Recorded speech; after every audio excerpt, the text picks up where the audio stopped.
Hello there, Teeny Boy here, and welcome back to Mass Effect. Now, I have had a very productive weekend. I've successfully gotten through those last two Warframe videos. I've cleared out that 5-month-old backlog, and I've done it before the last Mass Effect video has actually gone up.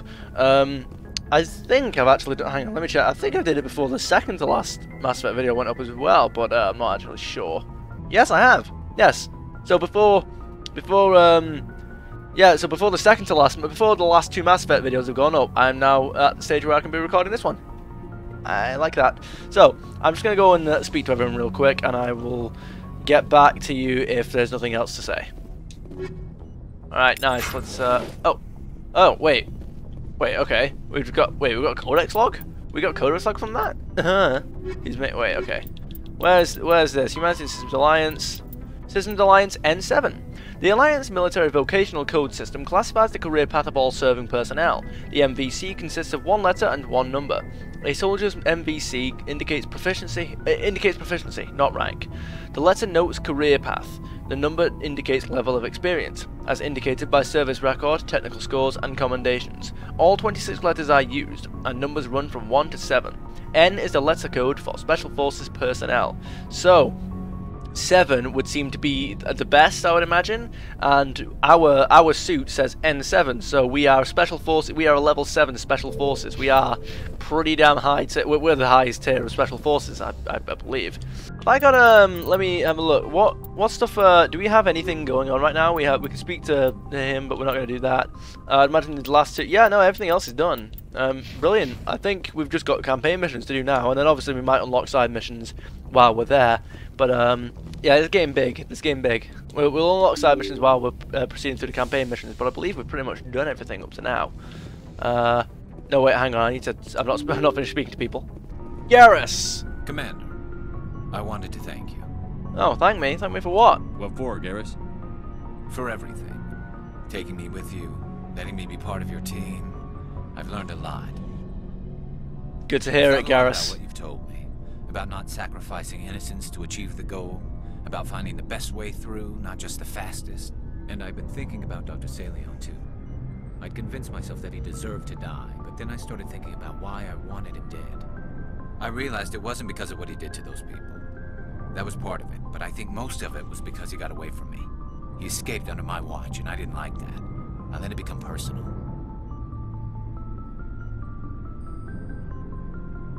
Glad to have you here, Garrus.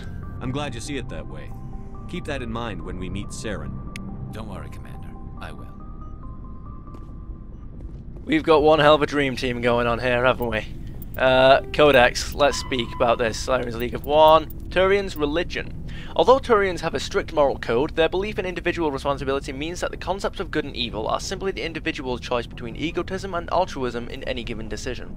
They have no concept of good deities that encourage noble behavior, or evil ones that tempt individuals to misdeeds. Turians believe that groups and areas have spirits that transcend the individual. For example, a military unit would be considered to have a literal spirit that embodies the honor and courage it has displayed. A city's spirit reflects the accomplishments and industry of its residents. An ancient tree's spirit reflects the beauty and tranquility of the area it grows within. These spirits are neither good nor evil, nor are they appealed to for intercession. Turians do not believe spirits can affect the world, but spirits can inspire the living. Prayers and rituals allow an individual to converse with a spirit for guidance or inspiration. For example, a Turian who finds his loyalty tested may appeal to the spirits of his unit, hoping to reconnect with the pride and honor of the group. A Turian who wishes to create a work of art may attempt to connect with the spirit of a beautiful location. Turians enjoy absolute freedom of religion, and can practice whatever appeals to them so long as it does not impede anyone's ability to perform their duties. There are many practitioners of the Asari Sayarist philosophy. Since opening dialogue with the Human Systems Alliance, some Turians have embraced Confucianism and Zen Buddhism. I'm not sure what those are, but cool. Got a nice little bit of multi-religion going on. Rex, what say you? Never a dull moment with you, Shepard. Thank you very much. You ever go on any missions like ours before? Saving the galaxy from certain destruction? No. You do now. I've had my share of adventures. Do tell. You've got some stories, haven't you? Do you remember any that stick out? A few. I remember one time I was hired by a Volus diplomat. Of course. What an ass. What was the job? What did he want you to do? He wanted me to erase his past. Get rid of an old friend who knew too much. Huh. His old friend turned out to be an Asari Commando. I can see why that might give you pause. What? No. Alina and I were old friends. Sort of. We met when we were both contracted to kill the same Turian. Neither of us wanted the other one to get him first. Fair enough. We spent more time fighting each other than tracking that Turian. So, which one of you's got him? Which one of you made it first? It was a tie. How did you decide that? I brought back his head. She So got that was the a rest. bit early there. As far as I know, we both got paid. Fair enough. Anyway, when I told Alina about the diplomat's contract, she and I had a good laugh about it. And what? So what did you do? Well, I was going to lose the contract, but I respected Alina. In the end, I let her pick the location where we'd fight. I take it She you won. chose some old Solarian space station overrun with mercs and smugglers. That way we didn't have to worry about hurting any innocent bystanders. Huh. She always was a bit of a softie. What about the fight? What happened on the station? What didn't happen? For 2 days I chased her through that station. Damn. Used my entire store of ammunition. Had to kill a bunch of mercs and use their crap weapons. By the 3rd day, the station was barely holding together. The mercs were dead or gone. Life support was failing. But I had her. She'd locked herself in the med labs. She was trying to patch herself up. Damn tough, that one. Then just when I thought I had her, the station's core went critical. Barely made it back to my ship in time. Do you know if she died? I assume the Asari Commando didn't make it? I watched the station from a distance. I never saw her leave. And when that place blew, there was nothing left larger than a Turian's right nut. Well, we said that about the So I Death headed Star. back to the diplomat to give him the good news and collect my pay. But before I got halfway there, Alina sent me a message. Better luck next time. Now, I'm not superstitious, but if someone can survive that, well, they deserve to live. At least for a bit longer. What happened to the Volus? What about the diplomat? He wanted her dead. I told him the truth. Alina was still alive and she was really pissed. I told him if he wanted to live, he'd need me around to protect him. Damn. And he believed you. He kept me on as his personal guard until he died. Natural causes. Go on, what causes? Why do I feel like that's not entirely Easiest true? job I've ever had. A little boring, but credits are credits. Fair enough. So long, Rex. Shepard. That was a fun story. I don't know if I've ever had that one before. Interesting. Krogan biology. Oh dear, is this the one? Must be. The Krogan evolved in a lethal ecology. Over millions of years, the Grimm struggled to survive large predators, virulent disease, and resource scarcity on their homeworld, Tuchanka, turned the lizards into quintessential survivors. Perhaps the most telling indicator of Tuchanka's lethality is the Krogan eyes. Although they are a predator species by any standard definition, their eyes evolved to be wide-set, as in earth prey species like deer and cattle. Krogan eyes have a 240-degree arc of vision, better suited for spotting enemies sneaking up on them than for pursuit. Physically, the Krogan are nigh indestructible. With a tough hide impervious to any melee weapon short of a molecular blade, while they feel pain, it does not affect their ability to concentrate. They have multiple functioning examples of all major organs, and can often survive the loss of one or two of any type. Wow, so they have like more than one or two of each organ then. Okay. Rather than a nervous system, they have an electrically conductive second circulatory system. A Krogan can never be paralyzed. They may lose some of this fluid, but it can be replaced by the body in time. The hump on a Krogan's back stores water and fats that help the Krogan survive lean times. Large humps are a point of pride. Being well fed implies the Krogan is a superior predator. The most widely known biological feature of the Krogan is their incredible birth rate and rapid maturity. Once freed from the hostile cauldron of Tuchanka, the Krogan population swelled into a numberless horde. Only the genophage kept them from outbreeding the combined council races. Now the rare Krogan females capable of bringing a child to term are treated like strategic resources. Warlords will trade them at diplomacy, or more frequently, fight wars over them. Yeah, alright, so that, again, it's when you speak to Tali. It sucks that those previous generations of Krogan ruined everything, because, you know, that is, the ones alive now don't necessarily deserve the genophage. But, I mean, as a culture, they're not exactly grown up by much, have they? It feels like we're getting near the end, doesn't it, Shepard? With Saren, I mean. I hope so. It won't be much longer. One way or another, it'll all be over soon. You'll find the conduit before he does. I know you will. You have to.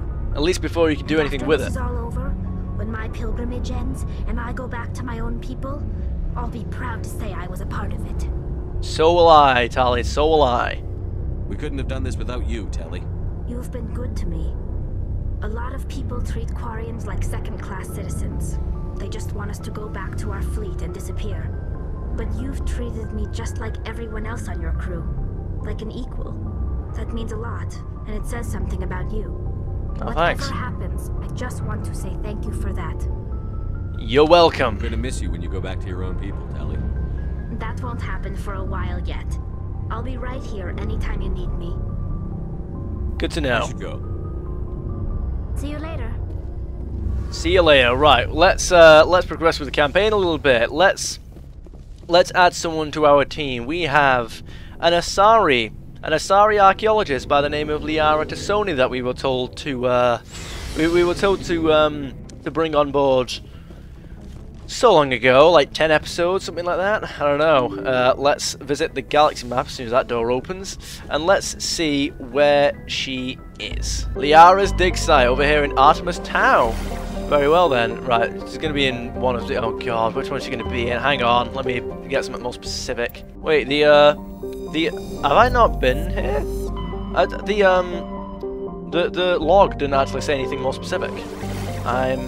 No, we have been to Sparta. I know we have. Ah, here we go. Have I not actually? I'm not sure if I've actually been here. Aha. Wait. Hang on. Here we go. We've not been here, have we? So we've got metallic asteroid, radius 127 kilometers, and that gives us a heavy metal. We don't need that, so that's fine. Let me read everything here. We've got Phaistos. Phaistos is a small terrestrial with a trace atmosphere of carbon dioxide and xenon. The surface is scorching hot and mainly composed of sulfur and various silicates. There is little of interest on this desolate world. Orbital period is 0.3 Earth years. Radius is 4,238 kilometers. Day length is 57.2 Earth hours. Atmospheric pressure is 0.27 Earth atmospheres. Surface temperature is 551 degrees Celsius. No thanks. Surface gravity is 0.63 G. Alright, very well. We will move to... let's have a look at Therum. Therum is a distant but rich industrial world claimed by the Human Systems Alliance. Its plentiful heavy metals have fueled the recent manufacturing boom on Earth. Core samples rich with the fossils of simple silicon-based organisms indicate Therum was more habitable in the past than it is at present. Perhaps this explains the many Prothean ruins dotting the surface, most of which have been looted by mining corporations. Colony founded in 2167. Population 34,000. Capital Nova Yekaterinburg. Don't know. Orbital period is 6.4 Earth years. Radius 6,724 kilometers. Day length 28.3 Earth hours. Atmospheric pressure 0.68 Earth atmospheres. Surface temperature is 59 degrees Celsius and surface gravity is 1.12 G. Alright, so the next one we've got is Zakros. Zakros is a terrestrial world with a nitrogen-methane atmosphere containing trace amounts of hydrocarbons. Its frigid surface is mainly composed of water ice and hydrocarbon slush. Most of the surface is not solid enough to support the full weight of a landed ship. If approach is necessary, use shuttles or keep the ship's Mass Effect envelope up. Orbital period is 33.9 Earth years. Radius is 4,572 kilometers. Day length is 45.6 Earth hours. Atmospheric pressure is 0.40 Earth atmospheres. Surface temperature is minus 71 degrees Celsius, and surface gravity is 0.4 G. Alright, so we've got 2 more planets left. We've got that one over there. Have we got anything here on these asteroids? I don't know, come on. Aha! Here we go, we've got a carbonaceous asteroid. A dark carbon-rich asteroid. Medallion recovered! Scans of the asteroid field in the Knossos system revealed some strange readings. Upon closer inspection, Navigator Presley discovered the remains of an abandoned Solarian fighter. The only thing of interest on board was a League of One medallion. Okay, so I very much doubt that there's going to be a second thing hidden here anywhere. We can just double check. Right, there we go, that seems to be it. Okay, so, Armani is a terrestrial world with an unusually thin atmosphere of krypton and xenon. Its surface is composed of silica with deposits of carbonaceous materials. The initial flyby probe of Armani detected multiple areas at the equator with oddly regular surface protrusions. Closer investigation revealed these as millions of elaborate crypts a few meters below the surface, left by a long-extinct spacefaring species called the Zayoff. Many human universities wish to perform archaeological excavations. Council law holds grave sites as sacrosanct, however, and the matter has been tied up in court for a decade. Orbital period is 151.3 Earth years, radius is 6,077 kilometers, day length is 57.8 Earth hours, atmospheric pressure is 0.18 Earth atmospheres, surface temperature is minus 168 degrees Celsius, and surface gravity is 0.8 G. Alright, so we've got one last planet, and that's over here. Arcanes. A small hydrogen helium gas giant, Arcanes has been developed as a full-featured, if modest, stopover for ships hauling refined materials from Therum. In addition to a powerful magnetic field to dump drive charge, Arcanes has a largely automated infrastructure of helium-3 refining and deuterium mining on its many water ice moons. Orbital period is 470.2 Earth years, radius is 14,549 kilometers, and day length is 16.2 Earth hours. Survey! We've got a gas deposit, so we don't need to do anything with that. Let's land on Therum, which is there. Right. Liara Tsoni is here somewhere, and we're going to find her. Garrus, Tali, let's go. Let's land. Ah, okay, it's not a... I'm trying to decide what I think of that sky. Oh, it's quite warm out here. There we go. So there's not much exploration. Commander, I'm picking up some strange readings. Really strange, off the damn charts. Oh, it looks like lava. It's coming from an underground complex a few clicks away from the drop zone. Underground complex. Okay. That lava will kill us if we even so much as tap it. So let's not do anything even close to tapping it. Right. So in these like campaign market missions, it's usually quite straightforward, as in you drive straight forward. So there's not really much exploring to do, but there will very shortly, most likely, be something to fight. And this place is boiling. There's lava everywhere. Quite volcanic. I don't know if this is recent or if it's always been like this. Right. Oh, okay. Let's not tip the car over, and let's not tip the. Oh, that is a big. Oh God, we've got a codex log.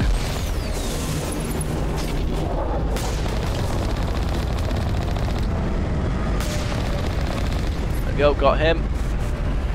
Turn the ship around. Got him.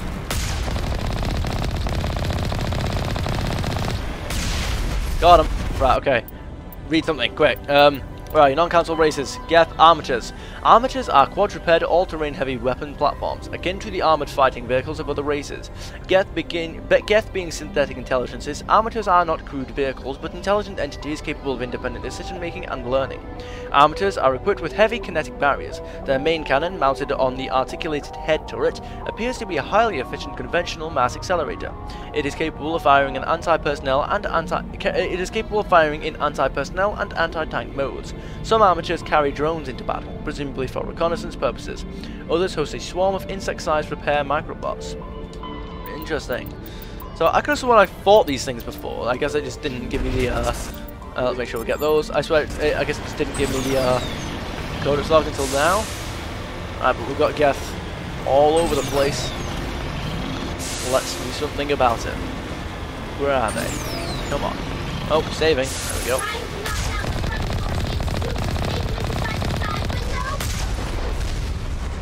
Maybe. Tali, you sounded weirdly high-pitched there. I'm not sure what happened. What happened to your voice? We could knock down the front door, I'm sure, but let's take out these turrets first. Kind of seems almost pointless that, alright, okay, yeah, that, right, well that, right, hang on, this is, oh, there we go, got it. I don't know how I managed that, but, we got there. I thought I was going to have to restart, but, oh well. Right, where are we going? Well, I just tank that, no pun intended.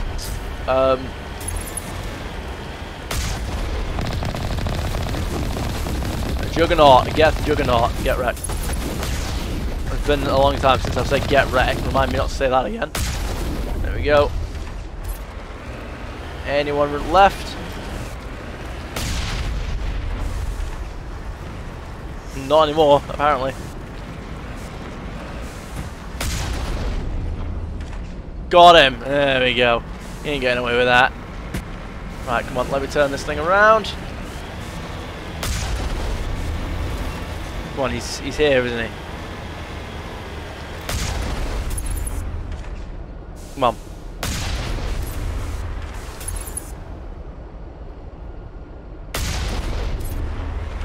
Got him! Alright. What are we missing here? Is it someone on this side? Right, hang on. It would appear that we've got loot about the place in order to... There's stuff here that we've got to interact with. Nope, okay, so there's nothing up here. That was great of me, wasn't it? My people have searched many generations for a world to call home. If we landed here, we'd just keep searching. Okay, alright. Yeah, sure, there we go. Let's get that. Nothing too complicated. Let me just reverse. We need to figure out exactly where it is we're going and then go there. I wonder if there's... If I don't know, I was wondering if there was going to be anything... Like, I don't know, I was going to like bounce a shot off or something like that and get the guy, but there was an enemy in here. Is there anything I can... Oh, there's a wall locker. Oh, can I open the gate from there? I wonder. Let's hack this. And... Gate control. There you go. Alright, let's get in the tank before... let's get in the Marco before, like a tank shows up to... Excuse me, to destroy us. Away we go.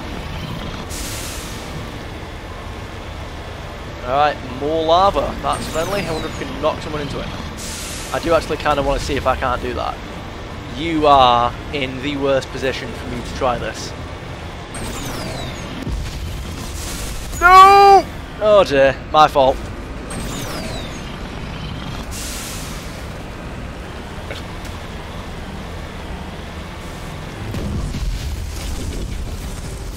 I'm going to do this.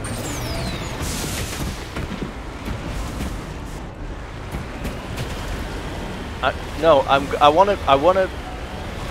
wanna hit you. No.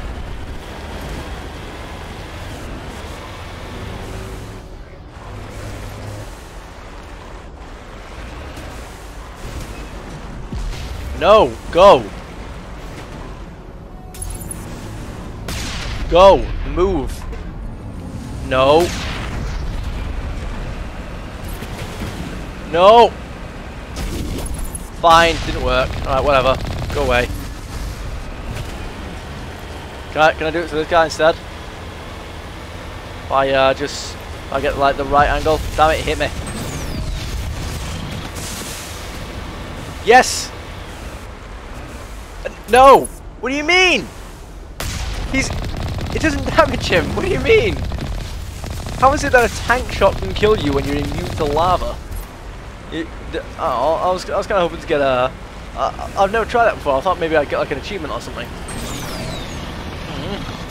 Upset me now. Worst game ever. Hate this. Okay. Whoa. Yeah, careful not to clip me as you drive by. Right. Not drive, but you know what I mean. Got him.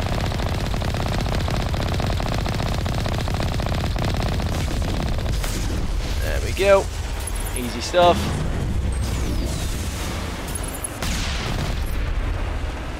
There we go.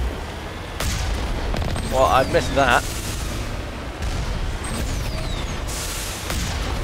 Well, I missed that yet again. Damn it, it hit me. Got him. Away we go. Well, I feel bad for you. Then I realised that you're my enemy. I leveled up. Great.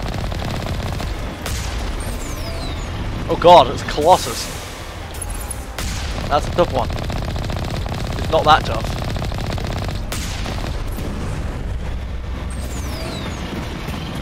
Get bodied.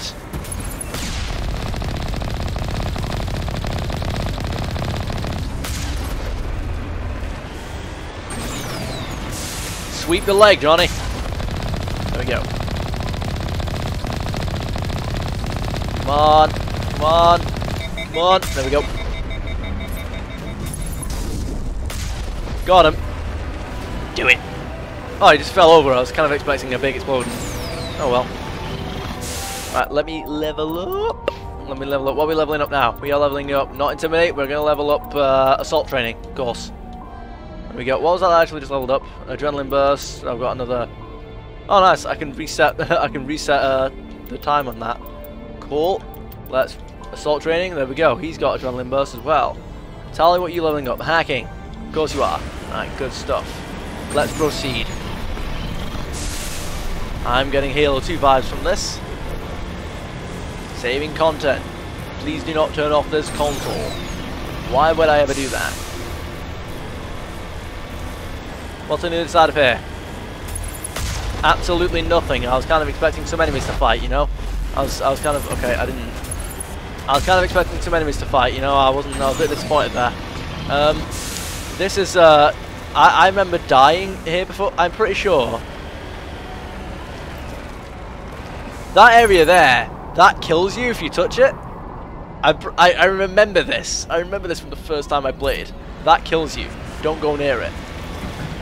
I was dead surprised. I was like, wait, what? Why did I die? And I was like, there's no way that could kill me, but it did. So that, yeah. I don't even understand why it's there, but it is. Okay, right, there's nothing for... No, no. No, no. No, I'm not doing this. Okay, alright. There we go, turn around. No! Thank you very much. Either front facing or back facing, we're leaving this establishment. Right. Excuse me. So, what's through here? This seems like something that... I don't know what to make of this, to be totally honest. But I can hear a Geth ship with me, that's always pleasant. You missed.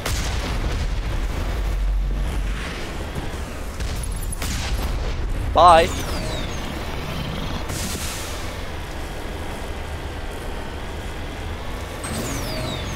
Right, where are we up to now? Oh, that the guy on the right, just he was taken by surprise on that one. There we go, his body just slowly disintegrates. Nice. Wait, the first guy I shot landed all the way over here. No way. Oh. Oh. This is where we leave the Marco behind, is it? I see. Garrus, Tally, weapons at the ready. Let's go. So, what's about the... Whoa!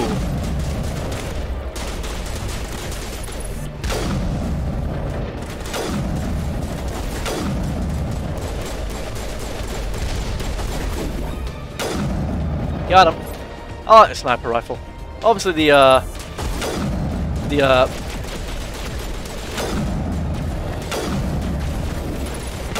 1 2 3 Obviously the, wait, hang on, let's, where are you? No. Shield boost. Obviously the assault rifle is better at this point, but I like using the sniper rifle. Got him.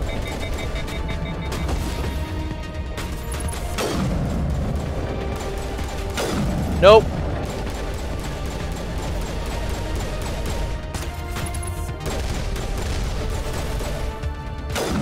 Got him.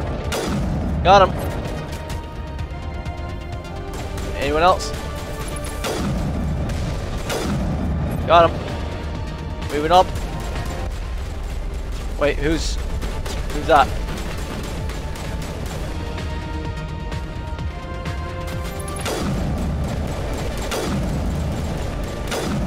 Got him. And that's the end of that. Good stuff. So, oh, moving up.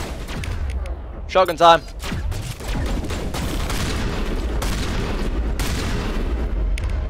Nice. Right, let's move to the assault rifle.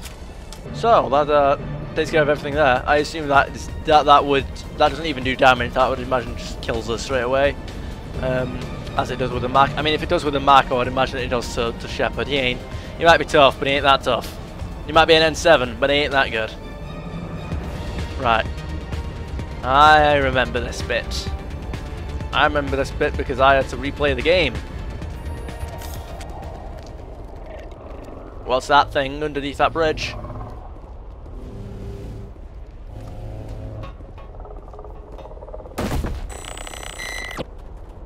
What? Where are you guys looking? That's not. You guys seem completely oblivious.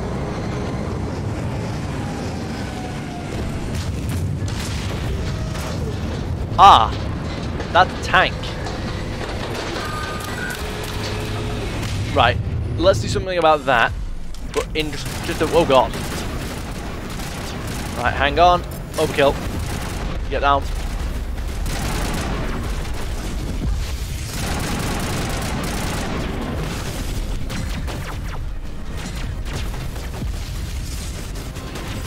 Right, tally's down.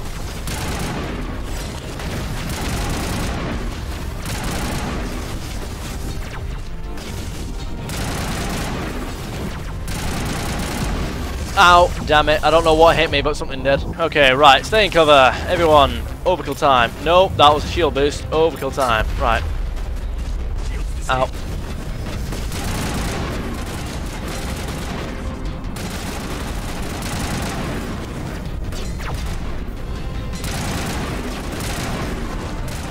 Need to take care of these things. These spider dudes.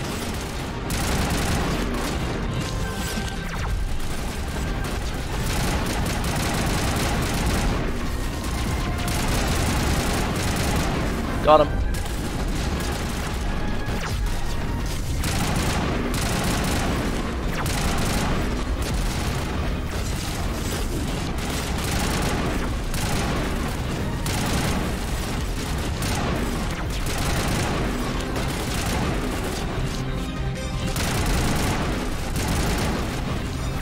Can't go that.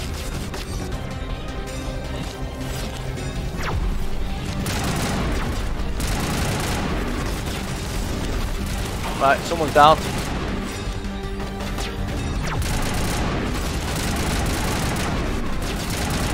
Got him. Right, these guys are starting to get ticked off now.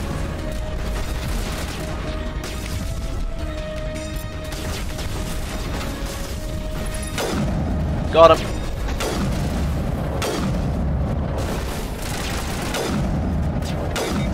Got him. Come on. Got him. There we go. Focus on that, I think.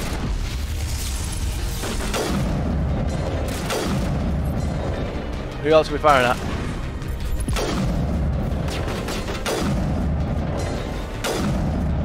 I don't know how much damage this thing is on. I can only imagine that it's on quite a bit of health. Right, hang on. Open fire!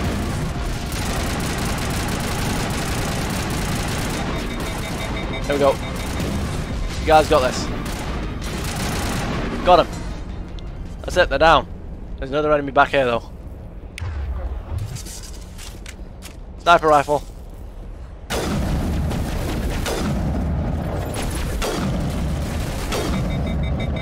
Almost walked back into lava there. Alright. So, that was hectic, but we took care of it. Assault rifle time. Let's see where Liara Tsoni is. If there's Geth here, then she's likely not in a good place. This is a very long tube. What's at the bottom of you? Did it really have to be this long? I mean, I used up my entire stamina about twice. Oh god. What are you guys shooting at? Whoa. Hi. Good, let me get out of here. Run past you before someone shoots it. Oh god. I was gonna say one of you guys has a sniper, I know that.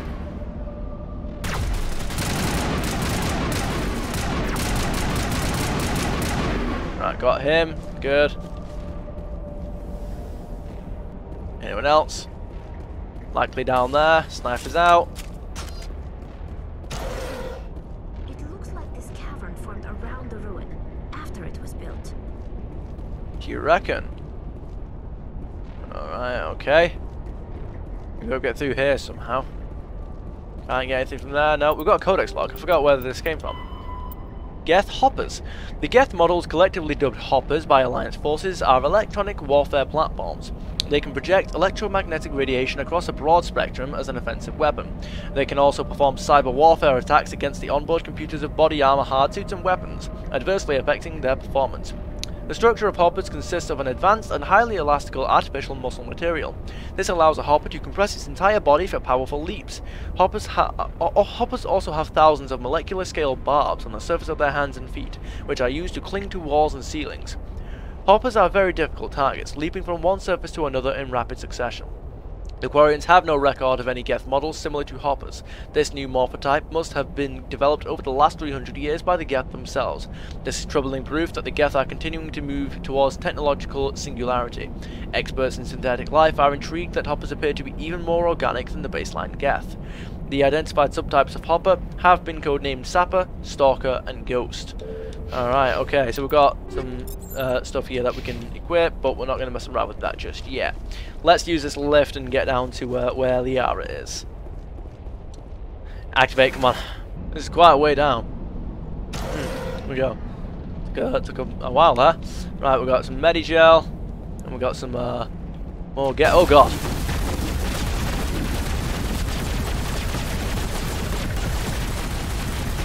God, I'll tell you what I can do, You. Nope, hang on, that's the wrong thing.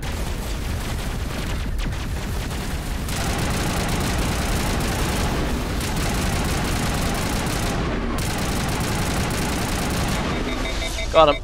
Okay, that'll take a moment to regen. Most Prothean relics have nothing more than dead instrumentation. Well, I'm sure this one has more. Let's see, what have we got? Something. Excuse me. How far down does this thing go? Oh god.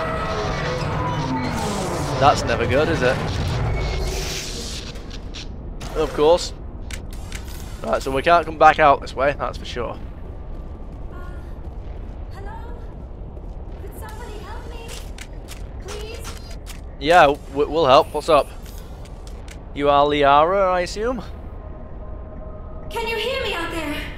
I'm trapped. I need help. We can help. What's up? Are you okay? Well, what that's happened that you're trapped. Listen, this thing I'm in is a Prothean security device. I cannot move, so I need you to get me out of it, alright? We'll find a way to free you. We just need to figure some way past this energy field. It's a Prothean barrier curtain. I knew it would keep me safe from the Geth. When I turned it on, I must have hit something I wasn't supposed to. I was trapped in here. You must get me out, please. Stay calm. We'll find some way to help you. There is a control in here that should deactivate this thing. You'll have to find some way past the barrier curtain. That's the tricky part. The defenses cannot be shut off from the outside. I don't know how you'll get in here. Be careful. there was a Krogan with the Geth. They have been trying different ways to get past the barrier.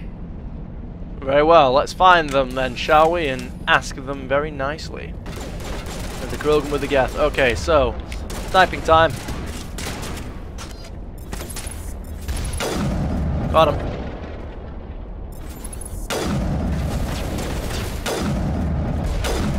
Whoa, that was close. Right, let's find our way down here.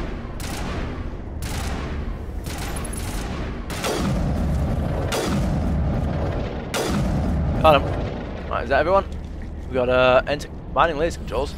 Area not clear of enemies. Okay, whoa!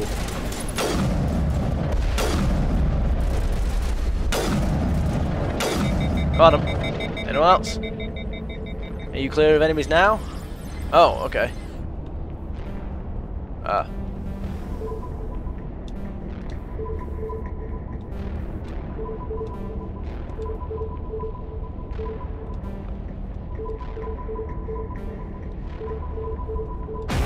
There we go, got it. Very well. That looks like it cleared away. Let's see what's through here. It's a lift, I think. Oh, we're going up. I thought the thing was going down. Nope, we're going up. So how do we? Where's Liara here? Oh, Liara's here. I thought I was about to fall off there. Liara, let's not get ourselves caught, shall we? Oh, how did you get in here? I didn't think there was any way past the barrier. It's not important. We have to get you out of here before more Geth arrive. Yes, you're right. I've seen enough of them to last a lifetime. That button should shut down my containment field. Which one? Commander, can we trust her? Her mother's working with Saren. She isn't. I am not my mother. I don't know why Benezia joined Saren. I don't want anything to do with that Turian bastard. Fair enough. I believe her. If she was with Saren, the Geth wouldn't be trying to kill her.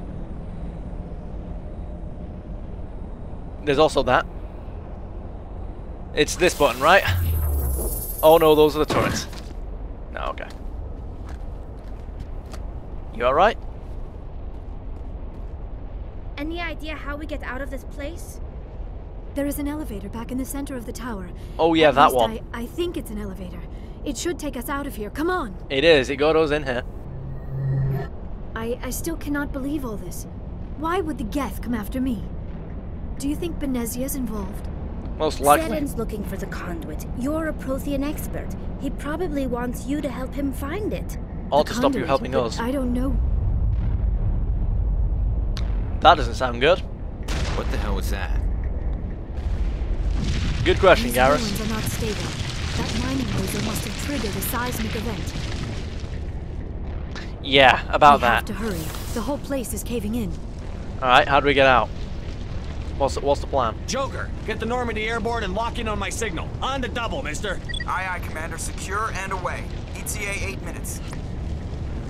Do better He than that. needs to move faster.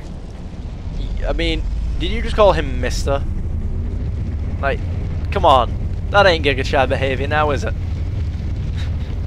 I just remember the Giga Chad finds you in the back rooms video. Oh, that's funny. I think the comments are even funnier. Ah yes, another cutscene. Oh yes, you are a thing, aren't you? You ain't the Master Chief you think you are. Go Power Rangers? Or don't. That would be more fun. Not for you. You have one opportunity to lead this place before you get buried In alive. case you didn't notice, this place is falling apart. Exhilarating, isn't it? Oh, it's about to Thanks be. for getting rid of those energy fields for us. Hand the doctor over. Whatever it is you want, you are not getting it from me. So I second that. She'll stay with us, thanks. Not an option. Saren wants her, and he always gets what he wants. Oh, he's about to get a lot more than that. Spare the Asari if you can. If not, doesn't matter. Alright then.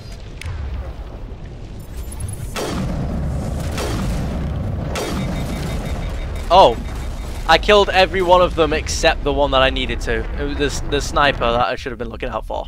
Alright, hang on. Here we go. Garrus is just about down. See you, mate.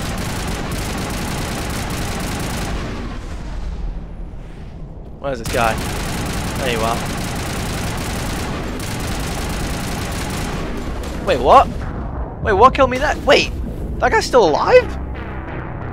Wait. No, there's just one of them, isn't there?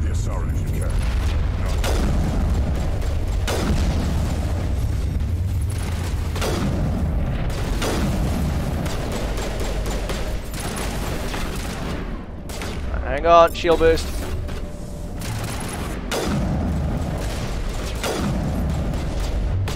Garrus is down. For now. Tali, please don't. Oh no, I didn't kill him.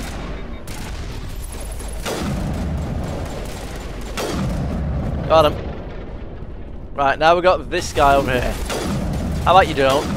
Oh, okay, of course, I missed those. How about you don't? There we go. That was easy. It shouldn't have taken us that long.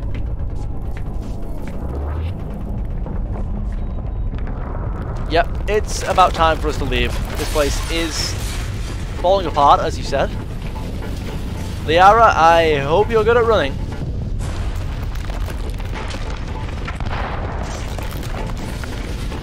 No one gets left behind. Everyone keep those legs moving. Yes, that is dangerous. Away we go now. Good guy Shepard at the back, making sure everyone gets out. Yeah, watch yourself there, Garrus. Honestly, I think we're pretty much safe now. Yeah, I think we're out. I don't think there's no avalanche, so. Too close, Commander. 10 more seconds we would have been swimming in molten sulfur. The Normandy isn't equipped to land in exploding volcanoes. They tend to fry our sensors and melt our hull. Just for future reference. We almost died out there and your pilot is making jokes? I mean, Joker he did save us. our asses out of there. I think he's earned the right to a few bad jokes. I see. It must be a human thing. I don't have a lot of experience dealing with your species, Commander. But I am grateful to you. You saved my life back there, and not just from the volcano. Those Geth would have killed me or dragged me off to Saren. What did Saren want Not with anymore. you? Do you know something about the Conduit? Only that it was somehow connected to the Prothean extinction. That is my real area of expertise. I have spent the past 50 years trying to figure out what happened to them. 50 years? How old are you exactly? I hate to admit it, but I am only 106. Damn! I hope I look that good when I'm your age. A century may seem like a long time to a short-lived species like yours, but among the Asari, I am barely considered more than a child. That is why my research has not received the attention it deserves. Because of my youth, other Asari scholars tend to dismiss my theories on what happened to the Protheans. What theories? I've got my own theory on why the Protheans disappeared. With all due respect, Commander, I have heard every theory out there. The problem is finding evidence to support them. The Protheans left remarkably little behind. It is almost as if someone did not want the mystery solved. It is like someone came along after the Protheans were gone and cleansed the galaxy of clues. But here is the incredible part. According to my findings, the Protheans were not the first galactic civilization to mysteriously vanish. This cycle began long before them. How do you know that? Where'd you come up with this theory? I thought there wasn't any evidence. I have been working on this for 50 years. I have tracked down every scrap and shred of evidence. Eventually, subtle patterns start to emerge, patterns that hint at the truth. It is difficult to explain to someone else. I cannot point to one specific thing to prove my case. It is more a feeling derived from a half-century of dedicated research. But I know I'm right, and eventually I will be able to prove it. There were other civilizations before the Protheans. This cycle has repeated itself many times over. What cycle is this? Who came before the Protheans? If the Protheans weren't the first, then who was? I don't know. There is barely any evidence on the Protheans, even less on those who came before them. I cannot prove my theory, but I know I am right. The galaxy is built on a cycle of extinction. Each time a great civilization rises up, it is suddenly and violently cast down. Only ruins survive. The Protheans rose up from a single world until their empire spanned the entire galaxy. Yet even they climbed to the top on the remains of those who came before. Their greatest achievements, the mass relays and the Citadel, are based on the technology of those who came before them. And then, like all the other forgotten civilizations throughout galactic history, the Protheans disappeared. I have dedicated my life to figuring out why. I can help you. They were wiped out by a race of sentient machines. The Reapers. The Reapers? But I have never heard of. How do you know this? What evidence do you have? The Prothean beacon from Eden Prime. There was a damaged Prothean beacon on Eden Prime. It burned a vision into my brain. I'm still trying to sort out what it all means. Visions. Yes, that makes sense. The beacons were designed to transmit information directly into the mind of the user. Finding one that still works is extremely rare. No wonder the Geth attacked Eden Prime. The chance to acquire a working beacon, even a badly damaged one, is worth almost any risk. But the beacons were only programmed to interact with Prothean physiology. Whatever information you received would have been confused, unclear. I am well, that's one way to describe it. You were able to make sense of it at all. A lesser mind would have been utterly destroyed by the process. You must be remarkably strong-willed, Commander. Okay, well, this isn't helping us find Saren or the Conduit. Of course, you're right. I am sorry, my scientific curiosity got the better of me. Unfortunately, I do not have any information that could help you find the Conduit, or Saren. Well, you still have knowledge on the Protheans, so, you still have use. I don't know why Saren wanted you out of the picture, but I think we'll be a lot better off if we bring you along. Thank you, Commander. Saren might come after me again. I cannot think of anywhere safer than here on your ship. And my knowledge of the Protheans might be useful later on. And her biotics will come in handy when the fighting starts. Welcome aboard, Liara Tsoni. Good to have you on the team, Liara. Thank you, Commander. I am very grateful. Oh, I am afraid I am feeling a bit lightheaded. When was the last time you ate or slept? Dr. Chakwa should take a look at you. It is probably just mental exhaustion, coupled with the shock of discovering the Protheans' true fate. I need some time to process all this. You're very Still, explicit, it could not aren't you? hurt to be examined by a medical professional. It will give me the chance to think things over. Are we finished here, Commander? We'll talk later. We can talk again after you've seen the doctor. The rest of you, dismissed. Mission reports are filed, Commander. You want me to patch you through to the Council? Why the hell not? Patch him through, Joker. Setting up the link now, Commander. We've received your report, Commander. I understand Dr. Tsoni is on the Normandy. I assume you're taking the necessary security precautions. She wants to help us. Liara's on our side. The Geth were trying to kill her. Benezia would never allow Saren to kill her daughter. Maybe she doesn't know. Or maybe we don't know her. We never expected she could become a traitor. At least the mission was a success. Apart from the utter destruction of a major Prothean ruin. Was that really necessary, Shepard? Wasn't exactly intentional, but we couldn't have freed Liara otherwise. The Geth were crawling all over those ruins. We were lucky to make it out alive. Of course, Commander. The mission must always take priority. Good luck, Commander. Remember, we are all counting on you. Thanks. Stay safe yourself. Codex. Right, let's investigate you. Aliens, extinct races. Cipher. The Prothean beacon downloaded its knowledge into Lieutenant Commander Shepard on Eden Prime, causing confusing dreams and visions. While the imagery is becoming clearer with time, the meaning of the beacon communication remains elusive. It has been suggested that Prothean data recording is highly dependent on a certain point of view, what Carl Jung described as the collective unconscious.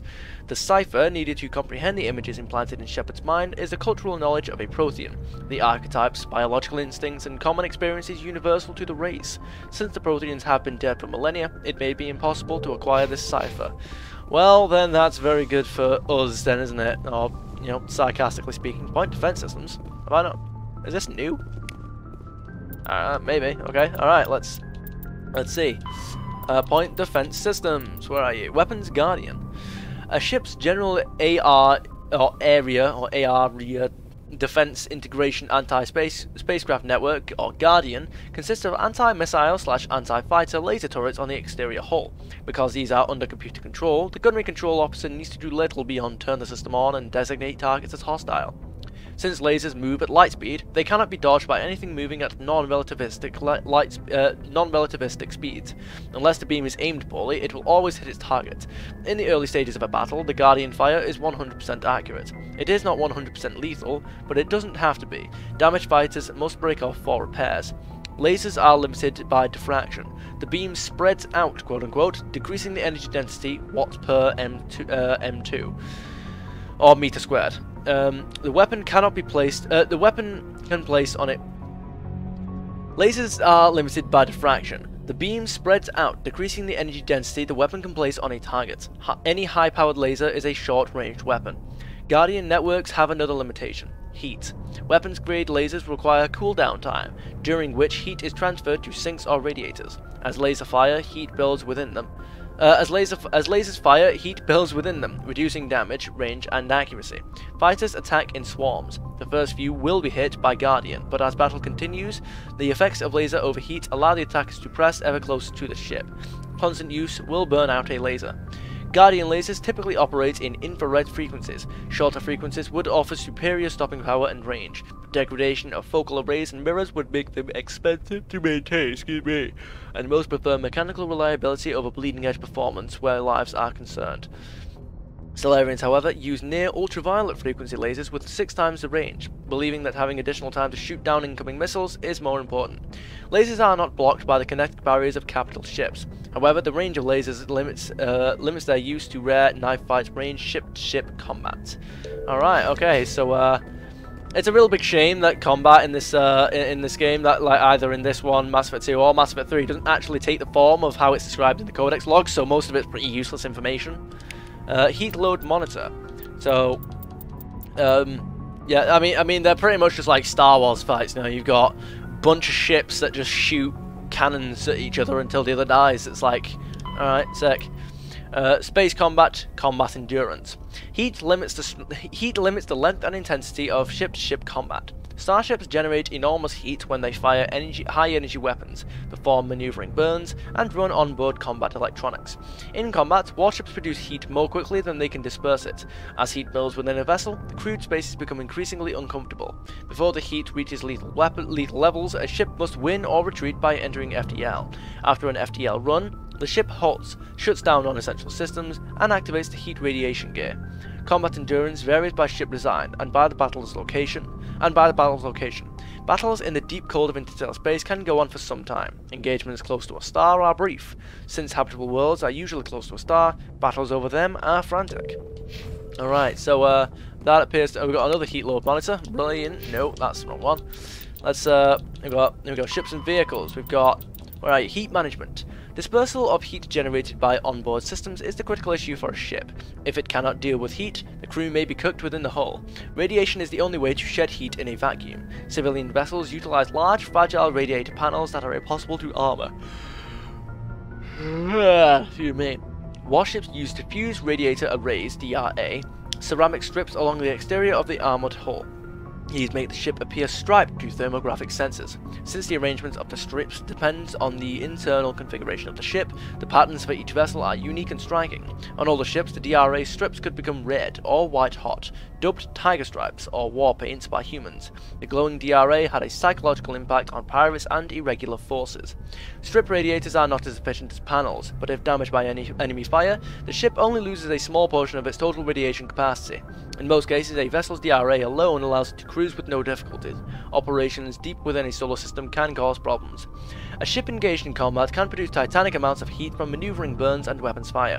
When fighting on a high heat environment, warships employ high efficiency droplet heat sinks.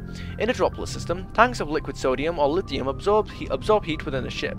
The liquid is vented from spray nozzles near the bow as a thin sheet of millions of micrometer scale droplets. The droplets are caught at the stern and recycled into the system. A droplet system can sink 10 to 100 times as much heat as DRA strips. Droplet sheets resemble a surface ship's wake through the water. The wake peels out in sharp turns, spreading a fan of droplets as the spin changes vectors and leaves the coolant behind. Alright, Cool, interesting. Let's speak to people. Why not? We've got Joker. I prefer gold to silver, you know, for my medal. I figured you'd recommend me for one since I pulled your boots out of the fire. Sure you want that? If we present you with a medal, you'll end up sitting on stage listening to politicians make speeches for a couple of hours. Fun. That's a good point. They'd probably make me shave, too. I spent the last 7 weeks working on this baby. No medal's worth that. So, Commander, why don't you tell me why you're really here? Right, yeah. Okay, cool. So that's gunnery station. Look outside. Okay, of course.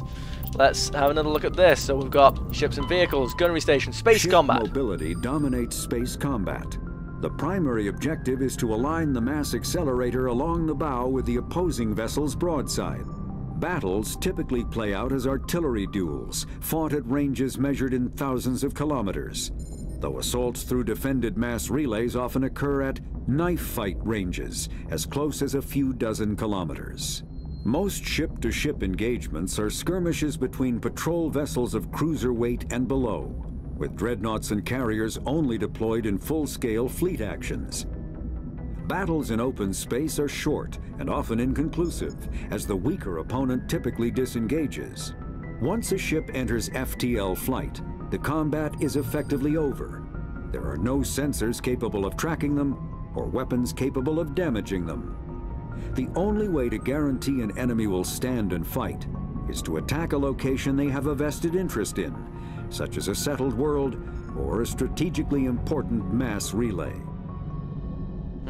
Yeah, so that's not something that will ever manifest in the game.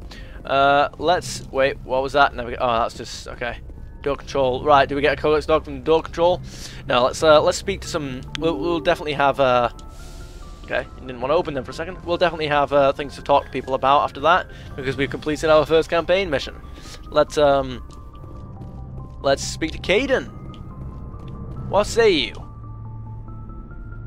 Sweaty as usual, Caden? Anything you need, Commander? Looking for personal input. Just trying to get a sense of where the crew's at. Thoughts? Is this an official evaluation, Commander?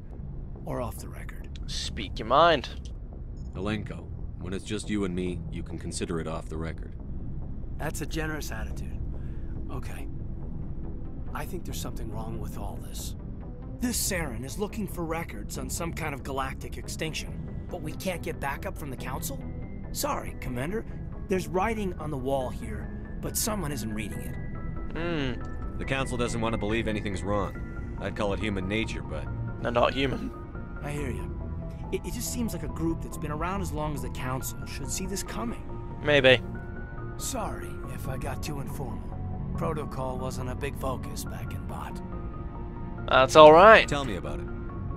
Biotic acclimation and temperance didn't last past the airlock. To the kids they hauled in, it was brain camp. Sorry, hauled in is unkind.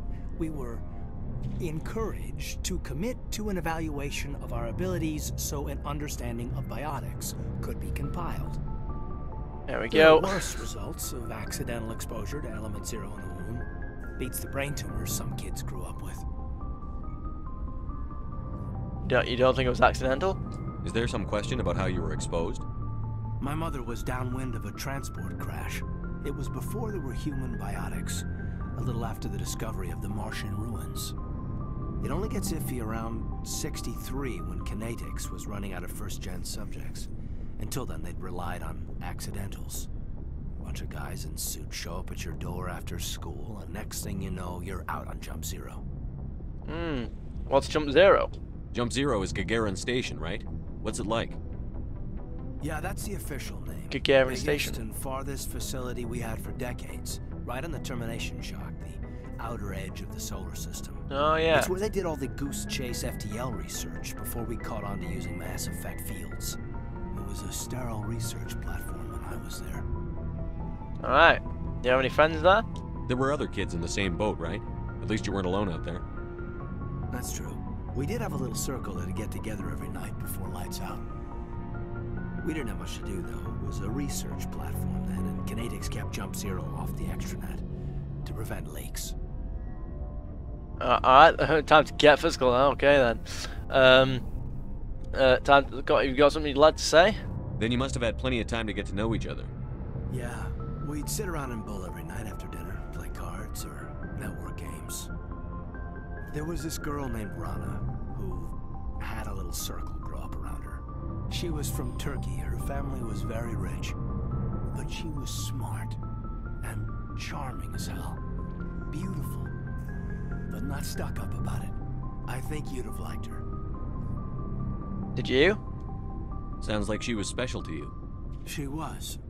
Maybe she felt the same, but things never felt together. Training, you know. So do you think that Element Zero was intentional? You know of any intentional exposures for certain? No one knows. Doesn't mean they didn't happen. As big as the exposures were, it was hard to track down accidentals. It was different then. No one knew the potential, so there wasn't a lot of regulation. Anything Kinetics did was gold.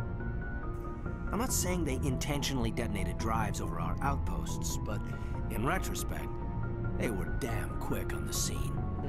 Alright, go on. Anything else? Jump Zero's a long way from home. What was it like? The grand gateway to humanity looks a lot better in the vids.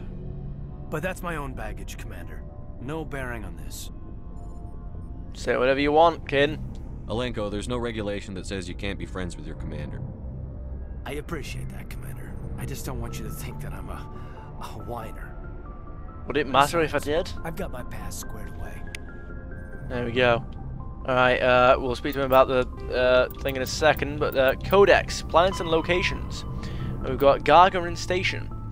Gagarin Station, no, not Gagarin, it's Gagarin. There we go. Gagarin Station is the largest deep space station built by humanity. A Bernal sphere, designed with a 500-meter diameter habitable area. It was constructed beyond Pluto, nearly 80 astronomical units, 12 billion kilometers, from Sol.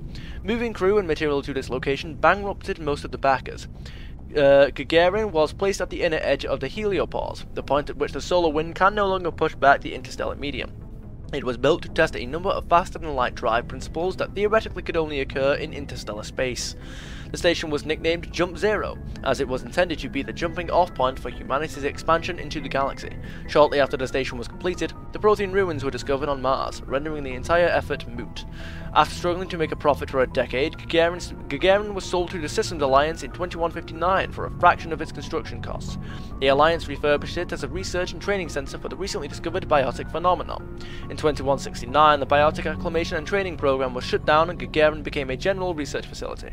Its remote location and intentional isolation from the extranet makes it popular for dangerous research, particularly in the field of artificial intelligence. Humanity's first stable AI, the Alliance-sponsored Eliza, achieved sapience at Gagarin in 2172. Today, Gagarin Station has a permanent population of approximately 9,000. A plan has been proposed to move it to the gravitationally stable barycenter point between Pluto and the Gagarin and the Charon mass relay and the Charon relay. I've known it as Charon relay, allowing it to serve as a gateway facility between Sol and Arcturus systems. The high cost of safely moving its mass has delayed this indefinitely. Very well. So we have a sapient AI. We have a sapient AI and no one cares about that? I suppose the council wouldn't even know, would they? Because, okay. Biotic amps. Biotics training. Biotic implants and amplifiers only provide the potential to create coherent mass effect fields. Whether biotic could actually do so is largely determined by their training.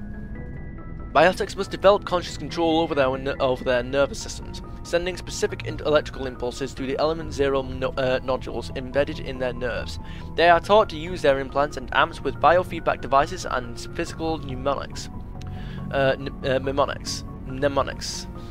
Oh well. Specific gestures or muscle movements fire the proper sequence of nerves to activate a certain skill. Kinetics Industries pioneered biotic training with the Biotic Acclimation and Temperance Training Program. Although BAAT did not achieve the desired results, many techniques taught are still used today. Many human think tanks are trying to develop some form of biotic super soldier. Most are benign efforts to create more flexible troops. Others, less publicly known, are unapologetic attempts to create Nietzschean supermen. Let's not do that. Anything you need, Commander? Tactical appraisal. What's your opinion on the last mission? Dr. Tsoni. That's the one. Seems like a sweet girl. Easy on the eyes. I mean, if you like the bookish sort. Do you? Any intentions there, Lieutenant? No, Commander. Just art appreciation. Okay. What else have we got there? What's your opinion on the lad? Come on. I mean, if you like the bookish sort. I don't want to say that. Okay, right, goodbye. We'll talk another time. There we go. Alright, so let's speak to someone else. Let's see if we can speak to Dr. Tsoni. We can speak to Liara. Hello. Commander, are you coming to check up on me? I was, yes. You look much better. How are you feeling? Dr. Chakwas assures me I am going to be fine. I was impressed with her knowledge of Asari physiology. She's here for a reason. You're in good hands. Dr. Chakwas knows what she's doing. I never properly thanked you for saving me from the Geth, Commander. If you hadn't shown up... yeah, don't think too much about it. I'm just glad we got there in time. So am I. I know you took a chance bringing me aboard this ship. I have seen the way your crew looks at me. They do not trust me. But I am not like Benezia. I will do whatever I can to help you stop Saren. I promise. No, thank you very much. But don't worry, they'll come around. Don't worry, Liara. I trust you. I know you won't let me down. It means a lot to hear you say that, Commander. Thank you. So, who is Dr. Liara Tsoni? Tell me about yourself, Liara. Me? I am afraid I am not very interesting, Commander. I spend most of my time on remote digs, unearthing mundane items buried in long-forgotten Prothean ruins. And you've done that for 50+ years. Sounds dangerous. And lonely. Sometimes I would run afoul of indigenous life forms or stumble across a small band of mercenaries or privateers, but I was always careful. Until the Geth followed me to Artemis Tau, I never found myself in any situation my biotics could not handle. As for the solitude, well, that is one aspect that most appealed to me. Sometimes I just need to get away from other people. Is there a story behind that? You don't like other people? I suppose it comes from being a matriarch's daughter. People expected me to follow in Benezia's footsteps. They wanted me to become a leader of our people. Matriarchs guide their followers into the future. They seek the truth of what is yet to come. Maybe that's why I became so interested in the secrets of the past. It sounds so foolish when I say it out loud. It sounds like I became an archaeologist simply to spite Benezia. You've got your... There's value in archaeology. It's a skill that's going to come in handy. All children rebel against their parents. It's a natural part of growing up. Aha. You share the wisdom of the matriarch, Shepard.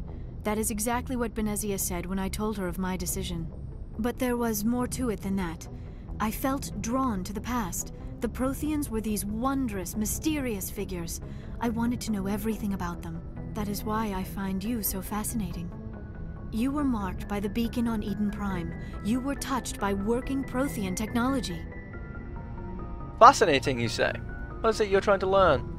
Sounds like you want to dissect me in a lab somewhere. What?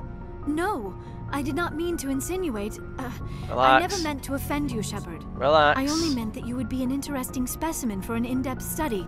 No, that's even worse. Relax. Calm down, Liara. I was only joking. Joking? Oh, by the goddess, how could I be so dense? You must think I am a complete and utter fool. Would it matter if I did? Why I prefer to spend my time in the field with data disks and computers. I always seem to say something embarrassing around other people. Please, just pretend this conversation never happened. Never in a million years. You get used to it, Liara. Trust me on that one. Benezia. Do you know why Benezia joined up with Saren? I don't understand it. She was always outspoken about the need for the Asari to become more involved in shaping galactic events. Everyone should be. Maybe she thought allying herself with Saren would somehow be for the greater good in the long run. At least I hope so. Any idea what that might be? This hurts you, doesn't it? None of this makes any sense to me. I have not spoken to Benezia in many years, but I know her, and this was not like her. Something changed. Fair enough. So, what are the Asari like? I'd like to know more about the Asari. We were the first species to discover the Citadel. We were instrumental in forming the Council, and we always strive to be the voice of peaceful cooperation in galactic disputes. My people believe we are all part of a single galactic community. Each species contributes something to the greater whole. Although we seek to understand other species, it seems few of them seek to understand us. The galaxy is filled with rumors and misinformation about my people. Which rumors? Like what? Most of the inaccuracies are centered around our mating rituals. My species is monogendered. Male and female have no real meaning for us. We still require a partner to reproduce. This second parent, however, may be of any species and any gender. You're an all-female race. You're not monogendered. That's not. You wouldn't. You wouldn't. It's weird that you all appear female, no matter what, if you're monogendered. How is that possible? I don't want to ask that. As much as it could be interesting to hear the dialogue, that's an obvious question. It's like, well, it's obviously not possible for humans, but evolutionarily, in terms of evolution, it's like, well, yeah, no, because they've evolved differently. That's an obvious question. It's not. I'm not going to ask that. Goodbye. Goodbye, Shepard. Aliens, extinct races. Wait. Did we get that one? Prothean's beacon. Okay, the beacon was I think this was glowing, wasn't it? Am I going crazy? Anyway, the beacon was a Prothean artifact unearthed on the Alliance colony of Eden Prime. Its resemblance to the Prothean databanks recovered on Mars provoked immediate interest from the Alliance and the Citadel Council. It proved to be a solid-state data storage device, part of a galaxy-spanning comm network similar to the modern extranet. Intact Prothean paleo technology is rare. The beacon seemed to promise another quantum leap of technology, akin to the discovery of the Mass Effect drives and relays. Unfortunately, the beacon also drew the attention of the rogue Spectre Saren Arterius and his synthetic allies, the Geth. A dawn raid by his flagship Sovereign resulted in hundreds of civilian casualties. The beacon was badly damaged. The motives behind the attack are still being investigated. During the recovery operation, the beacon fired a pulse of energy at the executive officer of the Alliance frigate Normandy. Lieutenant Commander Shepard survived and appears to have suffered no ill effects. Afterwards, the beacon fell inert. The mechanism appears to be dead. Okay. How do we know what the flagship is called? I don't remember hearing that. I don't remember ever hearing that. How did we find that out? Have we read this one? Because of their long... I think have we done that? I'm not sure. Well, let's look at the government. I like it's the same logo for each one. The Asari Government. The Asari came late to the concept of world government. For centuries, their homeworld of Thessia was dotted with loose confederacies of great republican cities. The closest earthly equivalent would be the ancient Mediterranean city-states. Since the Asari culture values consensus and accommodation, there was little impetus to form larger principalities. Rather than hoard resources, the Asari bartered freely. Rather than attack one another over differing philosophies, they sought to understand one another. Only in the information age did the city-states grow close. Communication over internet evolved into an electronic democracy. Asari have no politicians or elections, but a freewheeling, all-inclusive legislature that citizens can participate in at will. Policy debates take place at all hours of the day, in official chat rooms and forums moderated by specially programmed virtual intelligences. All aspects of policy are open to plebiscite at any time. In any given debate, the Asari tend to lend the most credence to the opinions of any matriarchs present, nearly always deferring to the experience of these millennia-old wise women. Achieving consensus through public debate may take too long in a crisis. In cases where prompt, decisive action is required, the Asari defer. In cases where prompt, decisive action is required, the Asari defer to the wisdom of local matriarchs. All right, interesting. Yeah, so that makes sense. I think we've read culture. I hope so. So, yeah, let's take care of that. Let's investigate. Let's go down here and let's speak to Garrus first. Good evening, Garrus. Commander, I wanted to thank you. Thank me? What for, Garrus? Is this... For everything. Wait. I've thought a lot about what you've told me. Yeah, okay, we've done this one. Okay, alright, so Garrus doesn't have anything to say about Tsoni. Ashley. Oh, before I go, you said you're serving with Commander Shepard now? We saw him on the news here. He's cute. Later, sis. Tell me you didn't hear that. I'm afraid I did. Afraid I did. Oh, there we go. Oh, shoot me now. No. One of my sisters. That's Sarah, the youngest. Surprised to see you here, sir. Thought you'd be chatting up, what's her name? Tsoni? I was, but yeah. Liara, why would you think that? I was. Ignore Scuttlebutt Shepard. says He's you an have idiot. a thing for her. I could understand why. The crew's off limits with the regs against fraternization. And at least she looks like a woman. You think I'm interested in Liara because she's the only one I'm allowed to date? So you are interested in her. Of course, it could be politics. Alien diplomat's daughter, us under orders to make nice with the bug-eyed monsters. What's up? You didn't come by to eavesdrop on family mail. No, I came to ask about your family. Your family seems to be important to you. Obviously. Yeah, we've always been close. Me and my sisters especially. With Dad on duty so much, I had to help Mom raise them. Spent a lot of time at home then? You're lucky to have a close family. Sorry, I forgot about your family situation. That's alright, I did too. Or lack thereof. Relax, Williams. I've dealt with it. Asked me to clear a bunker of armed hostiles? No problem. Dealing with the foot in my mouth? Not so good with that. Things were tense between Sarah and me for a while. Then we bonded. Gee, Dad was gone a lot. Yeah, I never understood the foot in your mouth expression. Sounds like your father wasn't around much. Wasn't your family stationed near him? Dad always wanted to serve in space, but he wanted us to have real ground under our feet. He'd say, space is beautiful, but you can't raise a family there. I cannot rest from travel. I will drink life to the lees. All times I've enjoyed greatly, have suffered greatly, both with those that loved me and alone. Philosophical? For always roaming with a hungry heart, much have I seen and known. Cities of men and manners, climates, councils, governments. You read poetry? I never thought I'd hear you reciting poetry. Just because I can drill you between the eyes at 100 meters doesn't mean I can't like sensitive stuff. Just don't spread it around. Ulysses was my dad's favorite poem. Every time he shipped out, he recorded me reading it.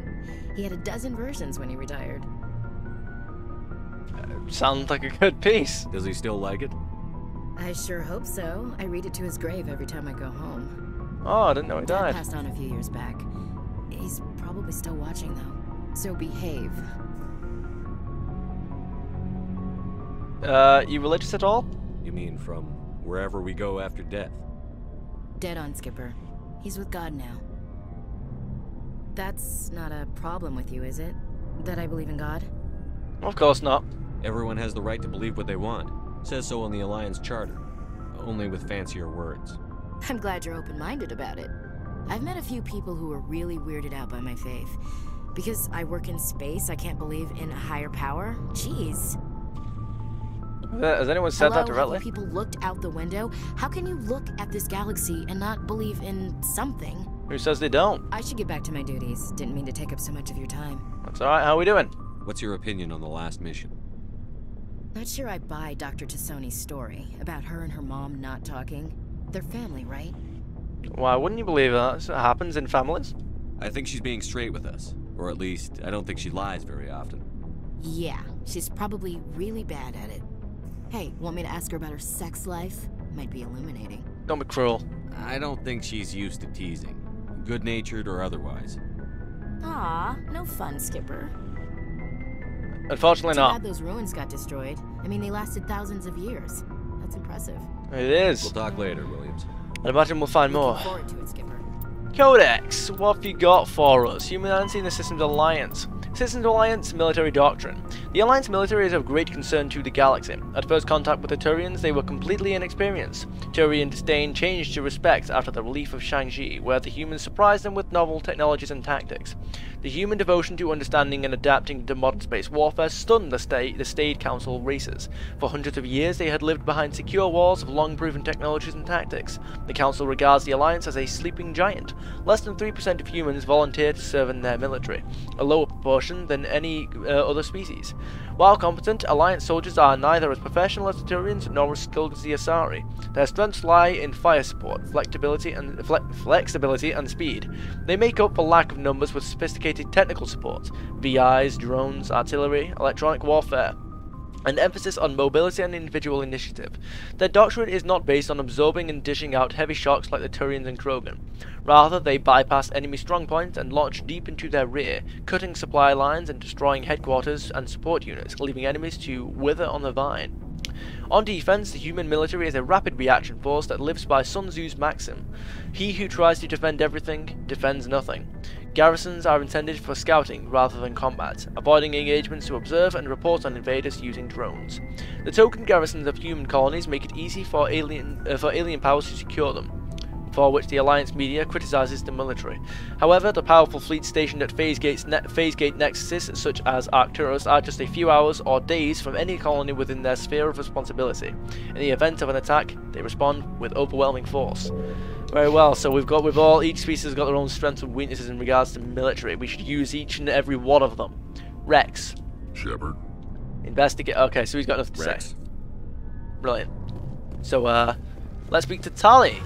Let's see, has Tali got anything to say about Tsoni? Wait, not got. Oh, core charge status. Nope, you didn't read. Come on. There we go. Codex. Let's read that. Where are you? Ships and vehicles. FTL drive charge. As positive or negative electric current is passed through an FTL drive core, it acquires a static electrical charge. Drives can be operated on average of 50 hours before they reach charge saturation. This change is proportional to the magnitude of mass reduction. A heavier or faster ship reaches saturation more quickly. If the charge is allowed to build, the core will discharge into the hull of a ship. All ungrounded crew members are fried to a crisp. All electronic systems are burned out, and metal bulkheads may be melted and fused together. The safest way to discharge a core is to land on a planet and establish a connection to the ground, like a lightning rod. Larger vessels like dreadnoughts cannot land and must discharge into a planetary magnetic field. The ship passes the charge from the drive core to the exterior armoured hull, then dives into the magnetic field. As the hull discharges, sheets of lightning jump away into the field, creating beautiful auroral displays on the planet. The ship must retract its sensors and weapons while dumping charge to prevent damage, leaving it blind and helpless. Discharging at a moon with a weak magnetic field can take days. Discharging into the powerful field of a gas giant may require less than an hour. Deep space facilities such as the Citadel often have special discharge facilities for visiting ships. Nice, alright, brilliant. So, Tali! Hey, Shepard. You need something? Absolutely not. I should go.